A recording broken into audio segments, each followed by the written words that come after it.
ರಂಜಿತಣ್ಣೆ ಕೇಳುವ ಯಾರು ತೋರಿಸಿದ ನನ್ನ ಬೆನ್ನಿಗೆ ನನ್ನ ತಂಗಿಯ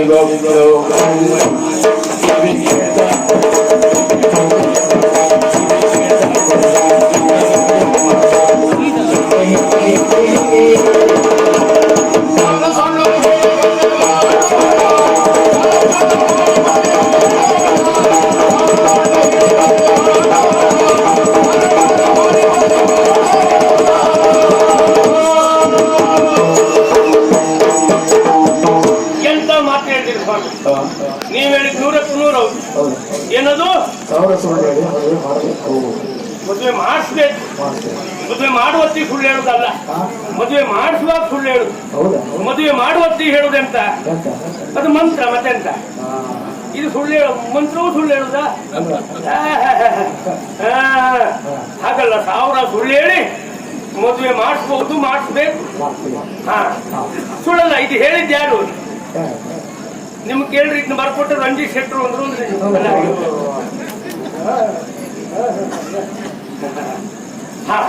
ಹಾಗಲ್ಲ. ನಿಜವಾಗ್ಲೂ ಇದೊಂದು ಗಾದೆಯ ಮಾತು, ವಾಡಿಕೆಯ ಮಾತು ಸ್ವಾಮಿ ಅಲ್ವಾ. 1000 ಸುಳ್ಳು ಹೇಳಿ ಮದುವೆ ಮಾಡಿಸ್ಬೇಕು ಅನ್ನೋ ಮಾತು ಬಂದದ್ದು ಯಾಕೆ? ಅದ್ರ ಅರ್ಥ ಮದುವೆ ಮಾಡಿಸ್ಲಿಕ್ಕೆ ಸುಳ್ಳೇ ಹೇಳ್ಬೇಕು ಅಂತಲ್ಲ, ಅಥವಾ ಸುಳ್ಳು ಹೇಳಿಯೇ ಮದುವೆ ಮಾಡ್ಬೇಕು ಅಂತಲ್ಲ. ಈ ಮದುವೆ ಎನ್ನುವ ಒಂದು ಒಳ್ಳೆ ಕಾರ್ಯಕ್ಕೆ ಸುಳ್ಳು ಹೇಳ್ಬಹುದು, ಯಾವತ್ತು ಹಾಗೆ. ಮತ್ತೊಬ್ಬನಿಗೆ ಒಳ್ಳೇದಾಗ್ತದೆ ಅಂತ ಆದ್ರೂ ಸುಳ್ಳು ಹೇಳ್ಬಹುದು, ಇನ್ನೊಬ್ಬನಿಗೆ ಕೆಟ್ಟದಾಗ್ತದೆ ಅಂತ ಆದ್ರೆ ಸತ್ಯವಾದ್ರೂ ಹೇಳ್ಬಾರ್ದು ಅಂತ. ಯಾಕೆ ಕೆಟ್ಟದಾಗುವುದು ಅಂತ. ಈ ಮದುವೆ ಎನ್ನುವುದೇ ಹಾಗಲ್ಲ ಸ್ವಾಮಿ. ಒಬ್ಬ ವ್ಯಕ್ತಿಯ ಜೀವನದ ಮತ್ತೊಂದು ಹೊಸ ಜೀವನಕ್ಕೆ ಕಾಲಿಡುವಂತಹ ದಿವಸ ಅಲ್ವಾ ಅದು. ಹಾಗಾಗಿ ಅಂತ ಒಳ್ಳೆಯ ದೇವಕ್ಕಾಗಿ ಒಂದು ಸುಳ್ಳು ಹೇಳ್ಬಹುದು ಅಂತ ಉಂಟು. ಅಲ್ಲೇ ಎಂತ ಹೂ ಆಗ್ತದೆ ನಿಮ್ಗೆ ಗೊತ್ತಿಲ್ವಾ? ನೀವು ಮದುವೆ ಆಗ್ಲಿಲ್ವಾ? ನೀವು ಎಷ್ಟು ಸುಳ್ಳು ಹೇಳಿ ಮದುವೆ ಆದ್ರಿ? ಸುಳ್ಳೇ ಹೇಳಲಿಲ್ಲ. ಯಾರಂತ ಹೇಳುದು ನೀವು? ಮೊನ್ನೆ ಒಂದು ಸರ ತಗೊಂಡು ಬಂದ್ರಲ್ಲ, ಅವಲಕ್ಕಿ ಸರ, ಅದು ಯಾಕೆ ಬಾಗೋತ್ರಿ, ಯಾಕೆ ತಂದ್ರಿ ಕೇಳಿದಾಗ ನೀವೆಂತ ಹೇಳಿದ್ರಿ? ಇದು ಪುಣ್ಯಾತ್ಮ ಮದುವೆ 3 ದಿವಸ ತಂದು ಕೊಡ್ತೆ ಹೇಳಿದ್ದೆ, ಈಗ ಮದುವೆ ಆಗಿ 4 ವರ್ಷದ ಮೇಲೆ ತಗೊಂಡೋಗಿ ಕೊಡ್ತಾ ಇದ್ದೆ ಹೇಳಿಲ್ವಾ? ಏನಾದ್ರೂ ಹೇಳೋದು ಸುಳ್ಳಲ್ವ ಅದು? ಹೇಳಿದ್ರು ಆ ರೀತಿ ಹೊಂದಾಣಿಕೆ ಆಗೋ ಸುಳ್ಳಿರ್ಬೇಕು ಸ್ವಾಮಿ ಅಲ್ವಾ. ಹಸಿ ಗೋಡೆ ಮೇಲೆ ಹರಳಿಟ್ಟಾಗಿರ್ಬೇಕು. ಈ ಸುಳ್ಳು ಹೇಳುವಲ್ಲೂ ದೊಡ್ಡ ಸಮಸ್ಯೆ ಉಂಟು. ಹೌದೌದು. ಈ ಮದುವೆ ಮಾಡಿಸುವಾಗ ಗಂಡಿಗಾಗಿ ಹೇಳುವ ಸುಳ್ಳು ಬೇರೆ, ಹೆಣ್ಣಿಗಾಗಿ ಹೇಳುವ ಸುಳ್ಳು ಬೇರೆ, ಆ ಪ್ರಮಾಣ ಬೇರೆ ಬೇರೆ. ಈಗ ಹೆಣ್ಣಿಗಾದ್ರೆ ಬಹಳ ಸುಳ್ಳು ಹೇಳಬೇಕು ಅಂತಿಲ್ಲ ಈ ಕಾಲ. ಅದೇ ಗಂಡಿಗಾದ್ರೆ ಎಷ್ಟು ಸುಳ್ಳು ಹೇಳಿದ್ರು ಸಾಕಾಗುದಿಲ್ಲ. ಅದರ ಅರ್ಥ ಸುಳ್ಳು ಹೇಳುವುದು ಅಂದ್ರೆ ಏನೋ ಹೇಳುವುದು ಅಂತ ಅಲ್ಲ, ಇದ್ದದನ್ನು ಸ್ವಲ್ಪ ಹೆಚ್ಚಿಗೆ ಮಾಡಿ ಹೇಳುದು, ವಿಶೇಷಣ ಕೊಟ್ಟು ಹೇಳುದು ಅಲ್ವಾ. ಅವನಿಗೆ 100 ಸಂಪಾದನೆ ಉಂಟು ಅಂತಾದ್ರೆ 1000 ಉಂಟು ಅಂತ ಹೇಳ್ಬೇಕು. ಅಲ್ಲೇದ್ರು ಕೊಡುವುದಿಲ್ಲ. ಅವನಿಗೆ 32 ಆಯ್ತು ಅಂತಾದ್ರೆ 28 ಅಂತಲೇ ಸುಳ್ಳು ಹೇಳ್ಬೇಕು. ವಯಸ್ಸು ಗಂಡಿಗೆ ಅದೇ ದೊಡ್ಡ ಸಮಸ್ಯೆ. 30 ವರ್ಷ ಆದ್ಮೇಲೆ ಯಾರು ಹೆಣ್ಣು ಕೊಡ್ತಾರೆ ಪಾಪ. ಅವ್ 30 ವರ್ಷದವರೆಗೂ ಅವ್ ಏನು ಒದ್ದಾಡ್ತಾ ಹುಡುಕ್ತಾ, ಏನ್ ಇತ್ತು ಜಾತ್ರೆ ಪ್ಯಾಟೆಯಲ್ಲಿ ಓಡಾಡ್ತಾ, ಹಬ್ಬದಲ್ಲಿ ತಿರುಗುವುದೇನು, ಅದೇನ್ ಮಾಡುವ. ಆದವರು ಎಷ್ಟು ತಿರುಗಿರು ಸಮಸ್ಯೆ ಇಲ್ಲ ಅವರಿಗೆ. ಅವ್ರು ಯಾರಿದ್ರು ನೋಡುವುದೂ ಇಲ್ಲಪ್ಪ. ಹಾಗಂತ ಆಗದೆ ಇದ್ದವರು ಎಷ್ಟು ದೂರ ಇದ್ರು ಎಲ್ಲಿದ್ದಾರೆ ಅಂತ ನೋಡುದು ಸಿಗ್ಬಹುದು. ಇವಳಿಗಿಂತ ಇನ್ನೊಬ್ಳು ಸಿಗ್ಬಹುದು ಅಂತ ನೋಡಿ ಅವನಿಗೆ ವಯಸ್ಸಾದ್ದೇ ಗೊತ್ತಾಗುದಿಲ್ಲ. ಅಲ್ಲಿ 30 ಆಗೋಗಿರ್ತದೆ. ಆಗ ಅನಿವಾರ್ಯ ಹಣ ನಮ್ಮನ್ನು ಮದುವೆ ಮಾಡ್ತು ಅಂತ ಯಾರ ಹತ್ರ ಹೋಗ್ತಾನೆ ಅಂತ ಇಟ್ಕೊಳ್ಳಿ. ಅವನು ನಿನ್ನ ವಯಸ್ಸೇನು ಅಂತ ಕೇಳಿದಾಗ ಅನಿವಾರ್ಯ ಅವನು 28 ಹೇಳ್ಬೇಕು. ಹೌದಪ್ಪ, ಗಂಡಿಗೆ ಮದುವೆ ಆಗುವಲ್ಲಿವರೆಗೂ 28, 35. ಮದುವೆ ಮರ್ದಿಸ್ಬೇಕಾದ್ರೆ 42 ಆಗಿ ಅಲ್ಲಿವರೆಗೆ ವಯಸ್ಸು ಮಾತ್ರ ಅಷ್ಟೇ ಅವನಿಗೆ. ಒಂದು ವಯಸ್ಸಿನ ವಿಷಯದಲ್ಲಿ ಸುಳ್ಳು ಹೇಳ್ಬೇಕು. ಅಲ್ಲಿ ಮುಗಿತಾ? ಅಲ್ಲಿ ಮುಗಿಲಿಲ್ಲ. ಆಮೇಲೆ ಅವನ ಸಂಪಾದನೆ ಎಷ್ಟು ಅನ್ನೋ ಪ್ರಶ್ನೆ. ಈಗ ದಿನದ ಸಂಪಾದನೆ ಕೇಳುವುದಿಲ್ಲ, ಅವನಿಗೆ ವರ್ಷಕ್ಕೆ ಎಷ್ಟು ಉಂಟು, ವರ್ಷಕ್ಕೆ ಎಷ್ಟು, ಅಲ್ಲಿ ಮುಗಿತಾ? ಅಲ್ಲಿ ಮುಗಿಲಿಲ್ಲ. ಹಾಗಿದ್ರೆ ಉದ್ಯೋಗ ಯಾವುದು?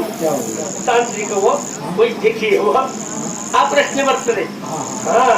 ಮತ್ತೆ ಯಾವ್ಯಾವ್ದೋ ಉದ್ಯೋಗ ಮಾಡುವುದಿಲ್ಲ. ಮತ್ತೆ ಅದರಲ್ಲೂ ಇನ್ನೂ ಸಮಸ್ಯೆ ಉಂಟು. ಅವ ಹಳ್ಳಿಲಿದ್ದಾನೋ ಪೇಟೆಯಲ್ಲಿದ್ದಾನೋ? ಪೇಟೆಯಲ್ಲಿದ್ದಾನೆ ಅಂದ್ರೆ ಸಾಧಾರಣ ಹೆಣ್ಣು ಸಿಗಬಹುದು.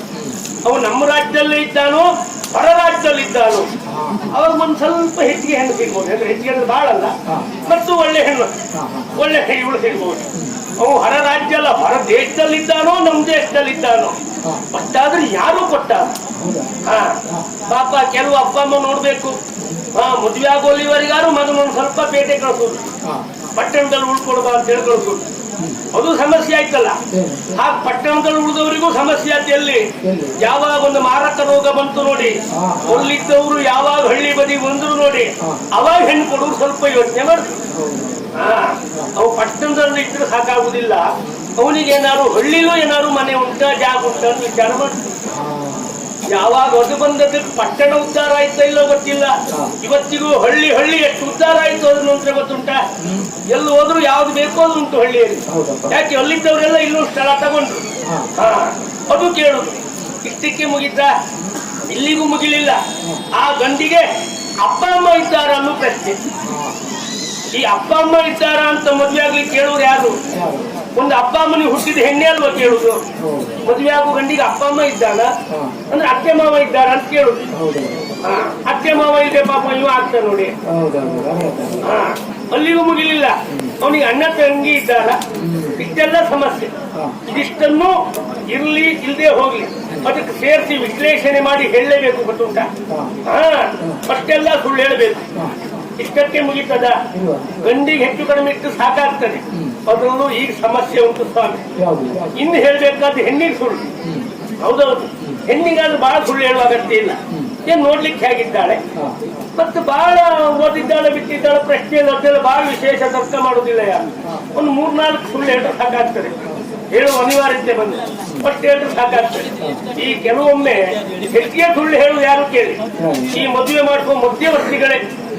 ಕೆಲವೊಂದು ವರ್ಗದಲ್ಲಿ ಹೆಣ್ಣಿನ ಅಭಾವ ಉಂಟು ಅಂತ ಗೊತ್ತಾದಾಗ ಅವ್ರು ಹೇಳಿದ ಸುಳ್ಳಿನ ಅವಾಂತರ ಅಷ್ಟಿಷ್ಟಲ್ಲ.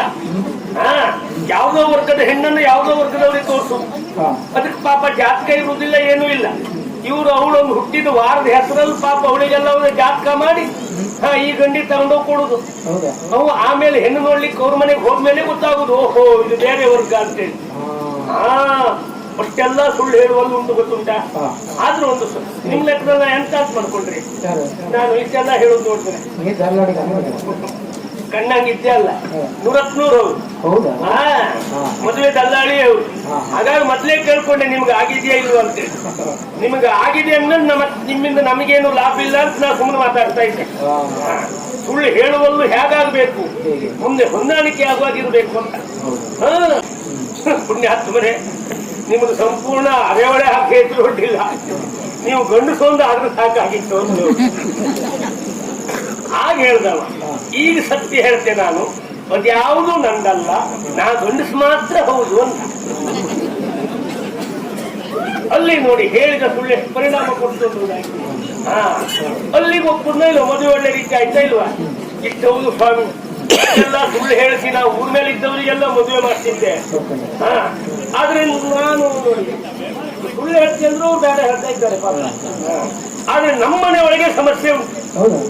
ಊರ್ ಮೇಲೆ ಇದ್ದವರಿಗೆ ಮದುವೆ ಮಾಡಿಸಿದ್ದವ್ರು ನನ್ನ ತಂಗಿಗೆ ಮದುವೆ ಮಾಡಿಸ್ಲಿಕ್ಕಾಗ್ಲಿಲ್ಲ ನನಗೆ. ಆಗ್ಲಿಲ್ಲ ಅಂತ ನಿಮ್ಮಲ್ಲಿ ಕಂಡಿದ್ದಾರ?